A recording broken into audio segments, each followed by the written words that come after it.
Estamos aqui na nossa segunda lição do nosso curso de Rust, Rusting with Style. Hoje nós vamos falar sobre algo muito importante e que a literatura de Rust, os sites de Rust, os cursos de Rust, geralmente não abordam de maneira explícita, vão abordando picadinho ou só mais no final, que é a estrutura do código. É muito importante você compreender a estrutura do código, a estrutura interna de um código Rust e a estrutura externa do seu projeto também. Como é que você pode compartilhar código, como é que você pode reusar código. É isso que nós vamos ver aqui. Um programa Rust normalmente tem uma série de elementos dentro dele. Você já deve ter visto em algum projeto Rust o comando use. Use seria semelhante ao import de outras linguagens. Não é exatamente a mesma coisa, mas é semelhante ao import. Vamos falar um pouco também sobre a estrutura interna, struct, métodos, né? Uma struct é algo semelhante a uma classe, funções. Vamos falar uma maneira de você estruturar o seu código. E você pode pegar o seu código, colocar tudo na função main, não seria prático. Você pode pegar o seu código e dividir em funções, né? Funções standalone. O Rust tem funções.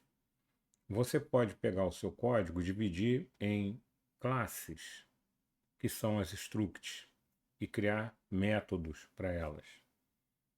E externamente, como é que você divide o seu código para reuso? O Rust tem um conceito de módulos, que você pode usar em outros pedaços de código no seu projeto, e tem um conceito de lib, que permite você exportar esses módulos para usar em outros projetos, criando assim o que eles chamam de crate. Um crate em Rust não é exatamente a mesma coisa, como se fosse um jar, tá? Em Java. É um pacote que pode ser usado. Vamos ver essa parte agora com dois projetos interessantes e leia o PDF da aula, porque no vídeo eu não vou dar todos os detalhes, tá bom? Até lá. Olá. Então, vamos falar sobre a estrutura interna de um código, tá? Como é que a gente pode estruturar o nosso código Rust para ele ficar mais modular internamente, ou seja, dentro de um próprio arquivo fonte Rust? Não seria prático, né, a gente pegar e colocar o nosso código todo dentro da função main, como essa aqui. A função main, ela é o entry point principal do programa Rust. Começa com a palavra fn, né, o nome da função, a lista de argumentos, que nesse caso está vazia, o tipo de dado de retorno e vem o corpo da função. No caso, a main não retorna nada, não recebe nada. Todo executável Rust, projeto que você cria com --bin, né, no cargo new, ele vai ter uma pasta src, um arquivo main.rs, que é o arquivo principal num projeto cargo. Pode ter outro nome se você não usar o cargo, ou você pode renomear o arquivo principal, mas normalmente ele vai ter o nome de main.rs. E tem uma função main dentro que é o entry point do seu código. A gente pode modularizar o nosso código criando funções. Rust nos permite criar funções. Aqui eu tenho uma função de primeiro nível, ou seja, uma função independente. Ela não pertence a nenhuma classe, a nenhuma struct, né? Vamos dizer assim, a nenhuma classe. É uma função fn maior número, nome da função. Entre parênteses estão os argumentos para essa função, a lista de parâmetros que ela vai receber, né? E aqui, com essa setinha aqui, eu indico o tipo de dados que ela retorna. Já vou falar sobre isso. E entre chaves está o código da função, maxAB, que retorna o maior número entre A e B. O que é A? É um inteiro de 32 bits, sinalizado. O que é B? Um inteiro de 32 bits, sinalizado. Você pode ver na documentação do Rust, os tipos de dados que existem numéricos para você entender. Com U é não sinalizado, com I é um inteiro sinalizado. E ela retorna um inteiro sinalizado. Por quê? Quando você vai perguntar o maior número, você pode passar números com sinal negativo também. Essa é uma função independente que é invocada dessa maneira aqui, ó, no código, na função main. Estou invocando ela. Não preciso apontar onde ela está dentro do meu código. Então eu posso simplesmente usar o nome dela e passar a lista de argumentos. O que eu estou passando para ela? A lista de parâmetros. Duas variáveis inteiras, x e y. X vale 10, y vale 20. São dois inteiros sinalizados. Ah, mas você não colocou o tipo de dados. Não precisa. O Rust pode inferir o tipo de dados a partir do literal que você usou. Uma curiosidade que não vou falar nesse momento é que tanto x como y são variáveis imutáveis. Não são constantes, como se fossem constantes. São variáveis imutáveis. O conteúdo delas não pode ser alterado. Você pode criar variáveis mutáveis. Nós vamos ver isso numa outra aula. E estou passando x e y para a função que nós definimos. E aqui eu tenho um println, que é uma macro, né? Tudo que termina com exclamação é uma macro. É uma macro, é um comando definido em Rust, com o nome println e a exclamação indicando que é uma macro. Estou passando um string, porque a macro espera um string. E estou passando aqui 3 conjuntos de chaves, que é para interpolação. Ou seja, ele vai pegar essa variável, colocar aqui. Vai pegar essa variável, colocar aqui. Vai pegar essa variável, colocar aqui. É que nem o printf em outras linguagens. Pronto, já vimos uma das formas de estruturar nosso código internamente. Tem outra? Tem. Você deve usar orientação a objetos. A maioria das linguagens usa orientação a objetos. Algumas são explicitamente voltadas à orientação a objetos. Rust também implementa OOP, orientação a objetos, mas de uma maneira simplificada, semelhante ao que o Golang faz. Não é a mesma coisa, mas é semelhante. Vamos pensar assim: se eu quiser representar uma pessoa no meu sistema, criaria uma classe pessoa. Aqui eu estou criando uma struct pessoa. Tá? Essa struct, começando com a palavra struct, pessoa, normalmente com a primeira letra maiúscula, que nem quando a gente declara classe, ela tem duas propriedades, nome e idade. Essa é uma outra maneira de a gente declarar variáveis em Rust, quando a gente está declarando sem inicializar.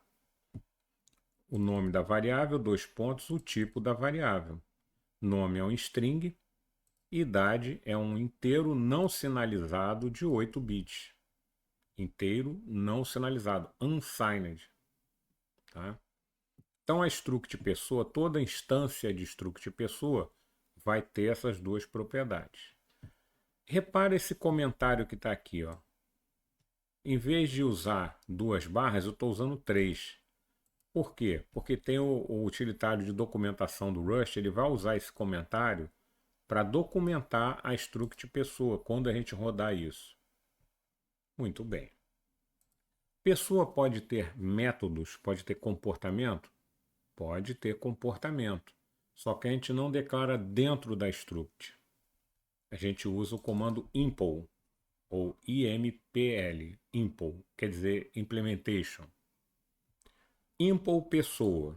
Eu estou pegando a struct pessoa e implementando métodos e funções associados a ela. Aqui eu tenho 3 funções. 2 são métodos, uma não é método. Uma é um, entre aspas, construtor. Tá? A função maior de idade, aqui, ó, ela verifica se uma pessoa é maior de idade. Então ela recebe um ponteiro, uma referência para um objeto, pessoa, para a instância, e vai atuar em cima dessa instância. Quando eu invocar o método maior de idade, ele vai receber uma referência para o objeto. Então ele opera em cima de uma instância. Ele verifica, ó, ele retorna se self-idade, eu tenho idade na pessoa. Self, o que é self? Com S minúsculo. É uma referência, tanto é que tem um E comercial na frente, indicando que self é uma variável do tipo referência, tá? Self, idade maior ou igual a 18. Essa função retorna um bool, ou booleano, true ou false. Cadê o comando return? Não precisa. Não preciso usar o comando return aí. Eu poderia escrever aqui return self idade maior ou igual a 18. Ele vai comparar com 18 e vai retornar true ou false. Mas o último valor de uma função, se ele for o retorno, você não precisa escrever o comando return. Eu acho isso horroroso, antidocumentacional, mas algumas linguagens de programação permitem isso. Mais uma vez, estou documentando aqui o método maior de idade. Por que eu sei que maior de idade é um método? Porque ele recebe uma referência para um objeto do tipo pessoa. Esse E comercial self minúsculo aqui é uma referência para uma instância do tipo pessoa. Então eu sei que ele é um método. A mesma coisa o método saudação. Tá? Ele retorna um string. O método format, a macro format aqui, ó, ela vai retornar um string formatado como se fosse do mesmo jeito que a macro println faz. Só que ela só vai retornar o string, ela não vai imprimir. Então eu estou imprimindo aqui o nome e a idade. Ok. Mas e esse new aqui? O que seria isso? Não seria um método? Né? Não seria um método? Não, não é um método. Como eu sei que não é um método? Porque ele não recebe uma referência para uma instância do objeto. Não recebe. Então ele não pode atuar em cima de uma instância do objeto. Então ele não é método. Seria um método de classe? Pode ser, tá? Na verdade, new é uma função associada ao tipo pessoa. Ela está associada ao tipo, não a uma instância. O nome new é apenas uma convenção, tá? Na verdade, essa função associada aqui, ela instancia e retorna uma pessoa. Tá, como é que ela faz isso? Ela está instanciando a pessoa aqui, ó. Essa forma de instanciar, eu estou instanciando uma struct. Entre chaves eu passo os valores que vão compor as propriedades dessa struct. Pronto, instanciei a struct. Esse objeto gerado aqui vai ter as propriedades e vai ter os métodos, tá? O maior de idade e o saudação também. Como ele é o último valor gerado pela função, eu não preciso usar o return. Ele vai retornar o resultado dessa instanciação aqui. Ele vai retornar uma instância do objeto pessoa. Ok, e esse retorno aqui, self? Esse self está inclusive escrito em maiúsculo e não tem uma referência, realmente. Isso aqui é uma substituição disso aqui, ó, tá? Self com maiúsculo representa o tipo que você está implementando, é pessoa. Então o que ele está dizendo aqui? Olha, essa função retorna uma pessoa, um tipo pessoa. E realmente, eu estou instanciando o tipo pessoa aqui e estou retornando. Qualquer variável que seja do tipo pessoa pode receber esse self aqui, tá? Então ele faz o papel de um construtor. E aqui eu estou usando a pessoa, olha só. Let pessoa igual a pessoa, dois pontos, new. Que coisa esquisita. Eu sei que você já viu isso em Java, né? Já viu isso em algumas outras linguagens. String dois pontos from fulano 25. Bom, isso aqui deve ser o nome, isso aqui deve ser a idade. Vamos explicar. O caminho de uma função, ele depende de como essa função está definida. Pessoa, dois pontos, new. Ele vai no... Repara que aqui pessoa é maiúsculo, ó. Aqui pessoa é minúsculo. Então ele vai no tipo pessoa e vai procurar uma função associada à pessoa chamada new. É isso que o dois pontos significa. Nesse tipo, vamos pensar pessoa como se fosse um módulo, tá? No módulo pessoa, procura uma função new. Tem lá uma função new. Como new não é um método, ele não precisa passar a instância do objeto que ele nem tem nesse momento. Então a gente usa dois pontos quando a gente está invocando uma função associada a um módulo. E a struct pessoa é mais ou menos um módulo, tá? Então pessoa dois pontos new vai chamar a função associada a new. Eu preciso passar um string, tá? Aqui, mais uma vez, eu poderia passar só fulano. Eu estou construindo um novo string, tá? Então estou chamando do módulo string, invoque a função from. Provavelmente é um construtor, né? Cria um string a partir disso aqui. Então ele vai pegar o literal que você passou, vai criar um novo objeto string na memória e retornar para você. Isso aqui é só para demonstrar a você, tá? E 25. Muito bem. Então, a partir desse momento, nós temos a variável pessoa apontando para uma instância de pessoa. É uma variável imutável, tá? Ok. Então, como é que eu uso os métodos da pessoa? Pessoa.saudação. Pessoa com P minúsculo, para se referir a esse objeto aqui, ponto saudação. Está aqui, usei um método. Mas cadê o dois pontos? Nós não usamos dois pontos em métodos de instância. E repara que eu não preciso passar nada. Apesar do método saudação receber self, aqui ele recebe self, eu não preciso passar self. Quando eu estou invocando um método, ele sabe que ele tem que passar self. Por isso que a gente usa o ponto aqui, para dizer que nós estamos invocando um método numa instância. E eu estou perguntando se a pessoa é maior de idade, ó, chamando outro método da pessoa. E estou imprimindo o nome da pessoa aqui, uma propriedade da pessoa. Então, essas são maneiras de a gente estruturar o código internamente. E externamente? Externamente, o Rust possui a estrutura de crates, né? Crate é um caixote. Crates, módulos e submódulos.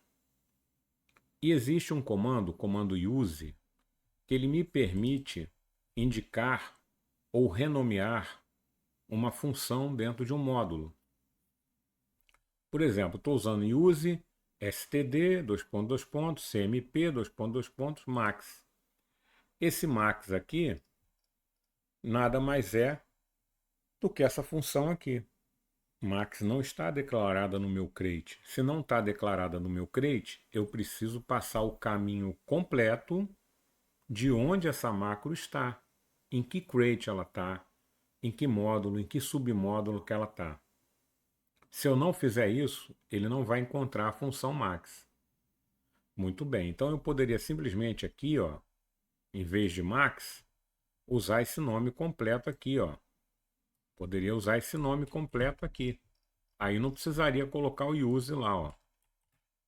std, cmp, max. Ele acharia a função max dentro dos crates do meu ambiente. Mas é tão ruim usar isso que eu posso simplesmente aqui colocar o comando use. Use std, cmp, max. É como se eu estivesse dando um import, entendeu? A partir desse momento, eu só preciso falar max. Ele sabe que é esse aqui. Tá? Parece aqueles packages do Java, só que em vez de usar ponto, a gente usa dois pontos. E não tem associação com o sistema de arquivos, que nem o Java, os pacotes Java. Muito bem. Então, tá aqui. Isso funciona? Vamos testar. Cargo run. Tá lá, funcionou, imprimiu tudo que eu queria imprimir. Beleza. Agora, vamos falar sobre estrutura externa, tá, do nosso projeto. Para isso, nós vamos ver um outro projeto aqui. Além de estrutura, eu tenho um projeto chamado Labirinto Modular. Labirinto Modular é um projeto que tem vários arquivos. Se vocês baixaram, né, ou clonaram o repositório, vocês têm lá Labirinto Modular na lição 2. Dentro de SRC eu tenho célula RS, tenho labirinto RS, tenho libRS, tenho main.rs, pilha.rs, solver.rs e tem um cargo toml aqui, tá? Ele tem como dependência o pacote rand. Rand é um crate. Ele não está instalado por default no Rust. Ele não é um crate que eu criei.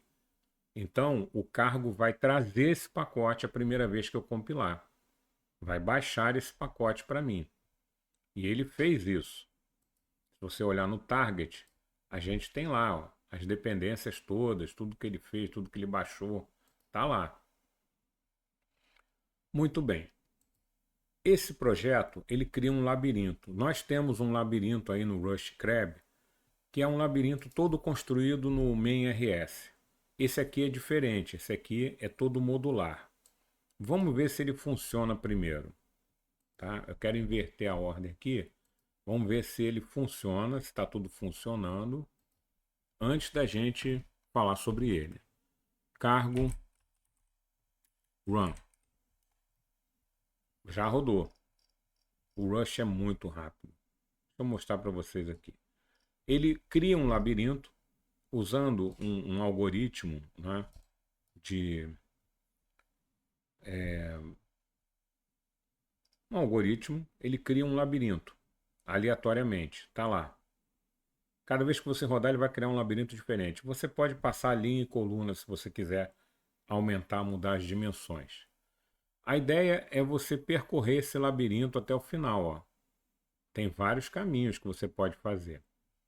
E ele tem um solver que ele encontra um caminho até o final do labirinto. Ele sozinho vai lá e resolve o labirinto. Ó, resolveu o labirinto. Muito bem. Como é que esse programa funciona? Vamos começar do começo. Dentro do source, a gente tem um main.rs, que é esse aqui. Tá? Eu estou usando algumas dependências aqui, tá? Já vamos explicar isso. O que ele faz? Se você fornecer, né, a linha e coluna na linha de comando, é isso que ele está fazendo aqui, ó. Se você fornecer a linha e coluna, ele usa o que você forneceu. Se não, ele usa um default 10. Aí ele cria uma variável mutável chamada labirinto. De que tipo? Labirinto new, ou seja, labirinto com L maiúsculo, dois pontos, new, linhas e colunas. Ele está usando uma função associada ao tipo labirinto para gerar uma instância de labirinto. E eu estou transformando essa variável em mutável, ou seja, ela pode ser alterada. Tá? Se fosse sem o mut, não poderia ser alterada. Com o mut, ela pode ser alterada. Então eu imprimo o labirinto. Ele tem uma função para imprimir, para retornar um string. E estou criando um solver. Solver, dois pontos, new.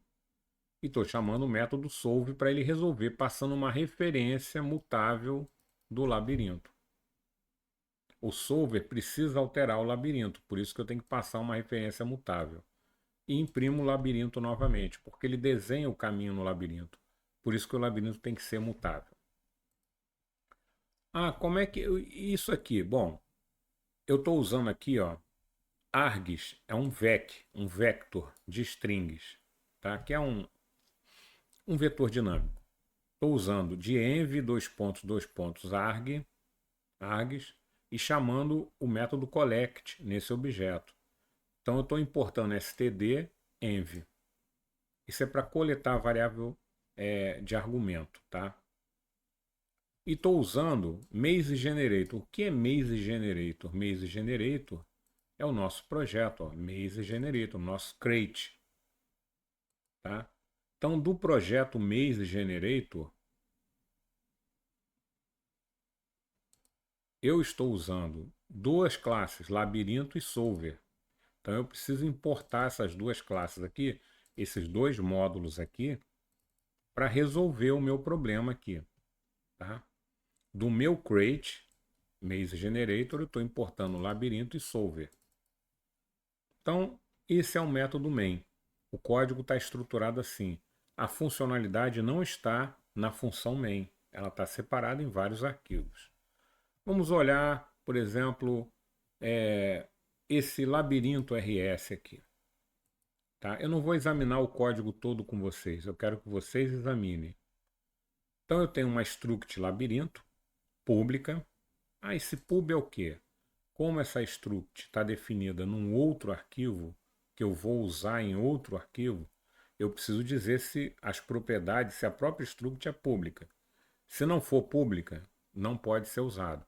Então daí eu estou usando pub. Mais uma vez, por que eu coloquei o pub? Porque labirinto não está declarado no main rs, está num outro arquivo. Então eu preciso declarar como pub, senão ele não vai enxergar. E as propriedades também, que eu vou usar como pub. Então criei uma struct labirinto com várias propriedades. E aqui eu estou tratando da implementação do labirinto. Aqui está a função associada main que retorna self. Tá? O último elemento é o próprio labirinto que ela está retornando. Tá? Aqui, ó, let multi labirinto igual a labirinto. Então estou instanciando aqui a struct labirinto de forma mutável e retornando isso. Aí tem vários outros métodos, né? Por exemplo, aqui, inicializar o labirinto, né? Está recebendo self, verificar se uma célula está fechada, criar o labirinto, tem uma série de coisas aqui. Assim como eu tenho o labirinto, eu tenho pilha, que é uma implementação de pilha genérica, né? Usando o vect, tá? Eu tenho célula, que descreve uma célula de um labirinto, com algumas constantes aqui. Eu tenho o solver, que resolve um labirinto. Tá aqui, também tem a função new. Examina depois para você ver. Mas o arquivo mais importante aqui é o lib.rs. A outra forma de você criar um projeto modular é você criar uma library. Tá? Esse lib.rs ele vai virar uma lib. Uma lib que vai ser usada pelo código principal. E pode ser usada por outros projetos também. Como ele faz isso? No nosso cargo Toml, eu nem me referencio ao lib. Realmente, eu não faço essa referência no Toml. Eu simplesmente, pelo nome librs, ele entende que isso é uma library. Eu poderia criar um projeto do tipo lib, com cargo new, o nome do projeto, menos lib. Mas eu fiz isso implicitamente. Qual é a função de lib.rs? É transformar em módulos aqueles códigos fontes que estão aqui. Pub mod célula. Eu estou criando dentro dessa lib uma propriedade pública, um elemento público, do tipo módulo, e a implementação está dentro de célula. Ele vai procurar célula RS, tudo isso aqui vai virar um módulo célula. Então eu vou ter célula com C minúsculo, dois pontos, célula com C maiúsculo. Tá? Célula com C minúsculo, dois pontos, norte, sul, leste, oeste. Tá? Então a função do librs é transformar os códigos fontes que estão separados em módulos que possam ser importados. Tá? Dessa maneira, quando a gente olha aqui, ó, labirinto, tá? Olha aqui, use crate, célula, célula maiúsculo. E aqui é para importar aquelas constantes todas. E aqui eu estou usando pilha, dois pontos, pilha maiúsculo. E essa palavra crate? Quando você define um módulo dentro do seu projeto, você não usa o nome do projeto. Você usa só crate, tá? Para dizer que está dentro desse projeto todo. Então eu posso usar qualquer módulo aqui, desde que eu bote crate, dois pontos, o nome do módulo, né? Dois pontos, o que eu quero usar. E é assim que o código usa tudo. Se a gente olhar aqui, ó, labirinto, o solver, por exemplo, está usando pilha, está usando labirinto, tá? Que estão definidos no projeto. Muito bem. E isso aqui? Isso aqui é interessante. Se a gente olhar o main.rs, eu estou chamando de Maze Generator, não estou chamando de crate. Tá? Maze Generator é o nome do meu crate. Dois pontos, e estou usando dois módulos aqui. Essa é uma outra forma da gente declarar módulos, funções, né? Bota entre chaves. Estou usando labirinto e solver. Por que eu não tenho que botar crate aqui? Porque no librs eu estou usando labirinto, labirinto e solver, solver. Quando eu faço isso dentro do librs, quando eu uso o módulo dentro do librs e coloco como público, ele já exporta isso no nome do seu crate. Isso permite você usar o próprio nome do crate aqui, ó. Poderia ter feito isso com os outros também, mas não faz sentido. Isso me permite exportar labirinto e solver. Se eu quiser usar labirinto e solver em outros projetos, eu exportei. É isso que o lib fez aqui, ó. Ele pegou dois módulos meus, dois elementos meus e exportou, porque são só esses dois que eu preciso usar. Eu não preciso de célula, não preciso de pilha, né? Eu só preciso do labirinto do solver para usar em outros módulos, em outros crates. Poderia publicar esse crate lá na biblioteca do Rust e outras pessoas usarem. Eles só vão poder usar labirinto e solver. Então, dessa maneira, eu estruturei o código externamente. A gente viu como estruturar internamente, agora a gente viu como estruturar externamente. E é muito comum você usar crates externos. Um dos exemplos está aqui, ó, no cargo Toml. Eu tenho esse hand aqui, que é uma dependência. Ele é um crate externo. Resumindo, o que a gente fez aqui? A gente viu como estruturar um código internamente, com funções e com structs. A gente viu a diferença entre funções associadas a uma struct e métodos de uma struct. A gente viu como estruturar um código externamente, né, entre os vários arquivos fontes, com módulos, né, com o comando use, como criar uma lib para organizar a estrutura do seu código e como criar módulos, funções, elementos que podem ser usados externamente ao seu crate. Todo projeto Rust é um crate, tá bom? Espero que você tenha gostado, espero que tenha achado interessante. Examina o projeto do labirinto. Eu sei que você não vai entender isso de primeira, é com o passar do tempo. Mas eu acho que a gente jogou um pouco de luz nessa ideia aí, né? Até logo, até a próxima aula.